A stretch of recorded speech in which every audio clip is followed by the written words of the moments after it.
กองเพชรแจ้งดีป่ะไม่ป่ะกองแจ้งเดี๋ยวข้อมูลที่ถ่ายกันได้ถ่ายแล้วส่งให้มาถ่ายไหมทุกตัวแจ้งกันถ่ายโอ้เดี๋ยวต้นหอมมันต้องไม่ใช่ในท้องตัดมันเตรียมให้ก็ได้ก็ไวไฟก็ได้มันก็บูแจ้งดีเป็นดีก็กับอันนั่นนะ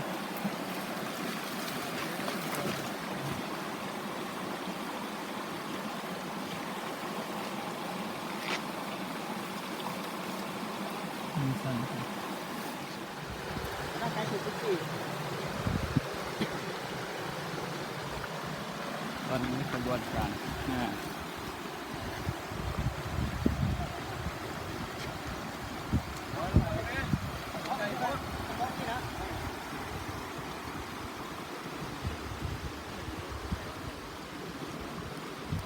ให้วิดีโอไว้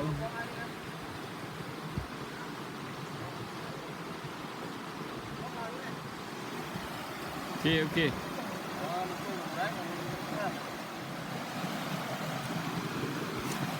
เรามีกำลังเดินทาง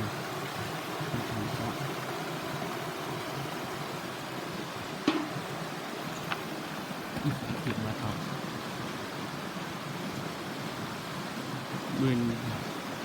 วันนี้มาค่ำแล้วมื้ออื่นกูพาไปยินมันตกตาดไปชมมันตกตาดอีกแห่งนึงของบ้านเรา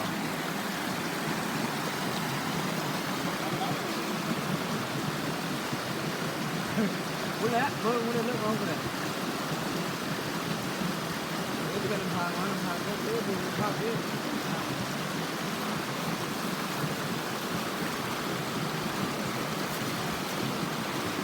ดอกไม้มางอยเอาบอก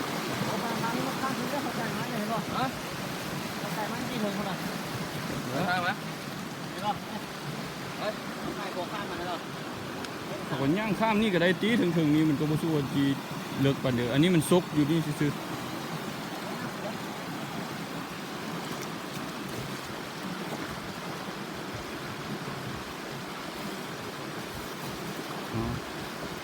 ไทยของคนกูว่าเป็นกันไม่ดีเลย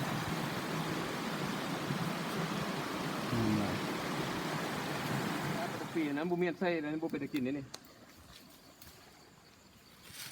เห็นบอกปีหัวใหญ่เห็นบ่ฮะนี่เหี่ยวเห็นแล้วจะค่อยเมานี่นะ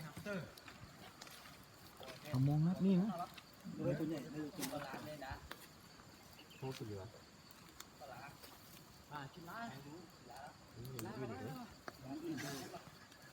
กลับมากับลงอีกตอนเช้าเลยนี่นะเอามองรัดนี่นะเอามองอ้อมรัดนี่นะเห็นมันขึ้นนะเอามองรัดนี่นะบุกปีได้เดี๋ยวได้เลย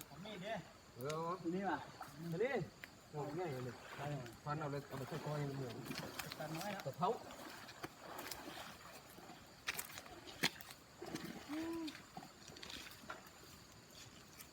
ปลากิ้งตัวเขาแล้วค่อยกว่านี่นะล้อมนี่มาเนี่ย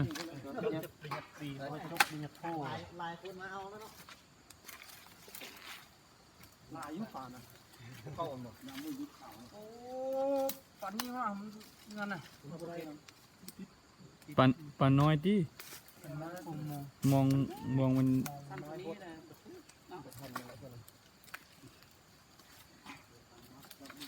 ผมจะก็มาที่ใส่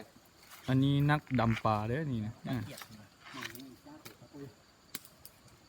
ดำปลานัดนี่นะเห็นมันขึ้นนี่นะเป็นยังไงมุลงพุ่งเหรอ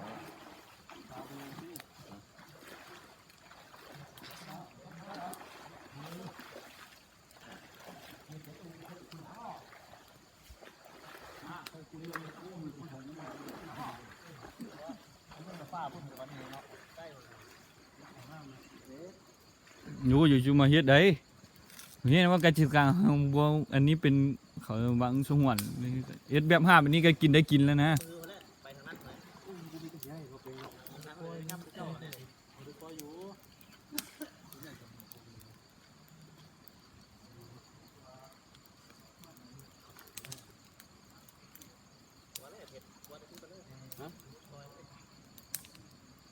มีทุ่งยางก็ควรใส่ทุ่งยางไปเลยนะ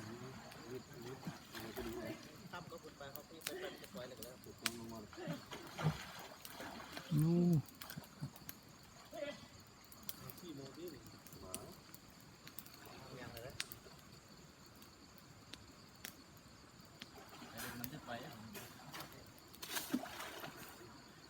ปืนยิงปลาหันบ่ได้เอามาใช่มั้ยบ่ทิ่มรถเลยมั้ยบ่เออ แกว่าไปซื้อไว้มือเขาเลยจ้า ปิดบ่ร้อนเลยเห็นเขามาใส่หันคือว่ามีไง เห็นปะเห็นนะ เห็นลายบ่ป้านะ เห็น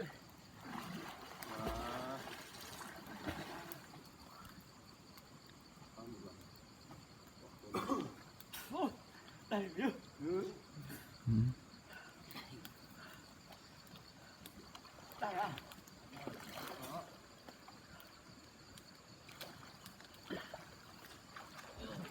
เอาปลากินแรง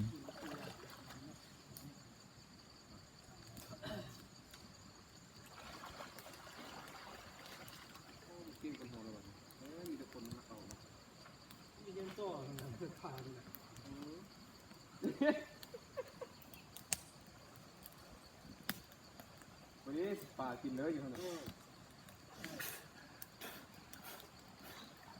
ไหนว่าเป็นเจ้าพ่อ